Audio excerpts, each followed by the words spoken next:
Welcome back, YouTube. Today we're here to look at the Acer Spin Chromebook. Alright guys, we're here to look at this Chromebook, and it's the new 2021 version. They have made some pretty good improvements over this version over the last version. This version's build quality is much better. It has an aluminum lid and aluminum bottom. When you hold it, it feels pretty rigid. It feels pretty good. It's definitely much improved build quality. This is also a military spec, 810G. What does that mean? Well, it means that it's been tested really good. It's shock resistant.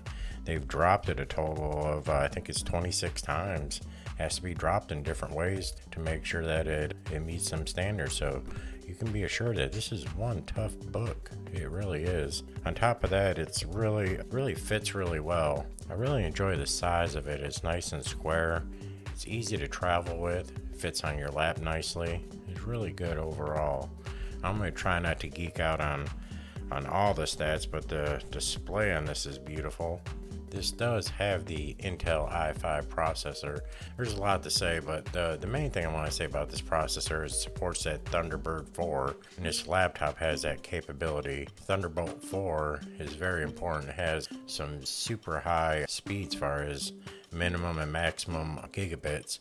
It has the same speed as Thunderbolt 3, but now you can run two separate 4K displays at 60 Hertz.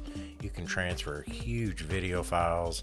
You can do all kinds of editing and work with this, and you'll have all the advantages of that really fast speed. This is comparable like the USB 4. You know, it's a really good thing to have on the newer devices. This comes with two USB-C, a USB-A, headphone jack, slot, full-size HDMI port, which is really nice. You could plug this in with just a regular HDMI cable, no adapters. The screen brightness is pretty important also. It has about a 400 nit screen. On the other Chromebooks I've had and reviewed, I've noticed they're on the low end about 160, 175. The average seems to be about 260 to about 310.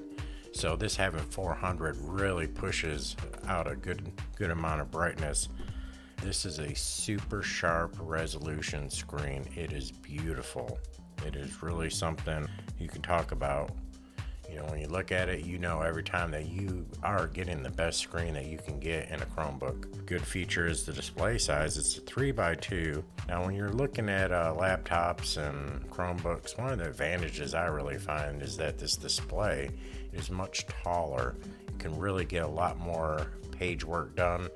If you're typing, if you're doing spreadsheets, if you're doing emails, you get to see the whole email. You don't have to try to scroll up and down to trying to add graphics, or you're trying to insert different things, or you're trying to read multiple emails at one time. This is the ticket, guys. You can see much more screen. You know, I know everyone's into the widescreen, and it is very nice. Widescreens are great, but if you really want to get work done for students, if you're in school, if you just really need to just sit down and get the work done, this is the ticket here, guys.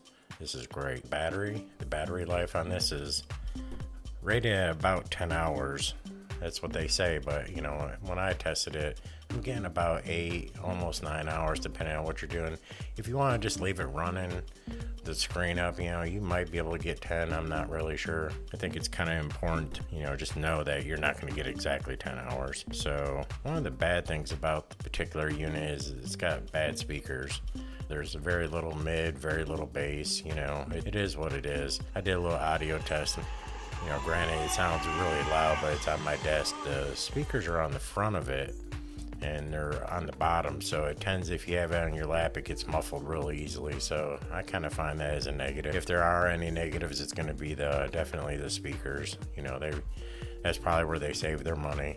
You can get this Chromebook probably on sale for, I'd say, maybe right around $600, and that is a really good price to have so much features and stats, and probably the best screen that you can get in a Chromebook. You know, the reasons you should get this is it's very fast. No matter what you do from now in the foreseeable future, this thing can definitely handle it. It has lots of ports, you know, all the different ways you can plug things into it. It's very important. Also, it has the HDMI output, and the screen is just simply the best that you can get. Well, that's my review of the Acer Spin Chromebook 713. Please like and subscribe. Thank you.